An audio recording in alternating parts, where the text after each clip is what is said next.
భారతదేశానికి తలమానికంగా భావించే పార్లమెంటు భవనాన్ని మరియు 200 మంది ఎంపీల ప్రాణాలను కాపాడిన ఈ వీరనారి గురించి మీకు తెలుసా?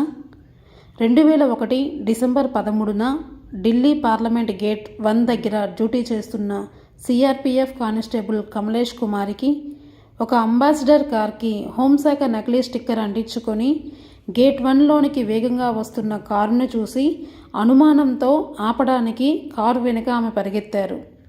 5 ఉగ్రవాదులను ఎలాగైనా ఆపాలనే లక్ష్యం ఒక పక్క అయితే, పార్లమెంట్లో అప్పట్లో ఆడవారికి ఆయుధాలు ఉండకూడదు అనే రూల్ ఇంకో పక్క.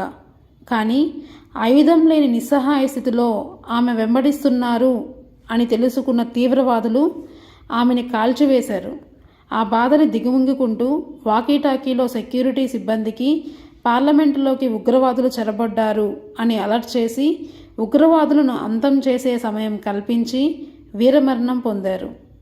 భారతదేశపు అత్యున్నత అశోక చక్ర పురస్కారం పొందిన మొట్టమొదటి పోలీస్ ఉమెన్గా చరిత్రలోనే కాక మన మనస్సులోనూ ఎప్పటికీ చిరస్థాయిగా నిలిచారు.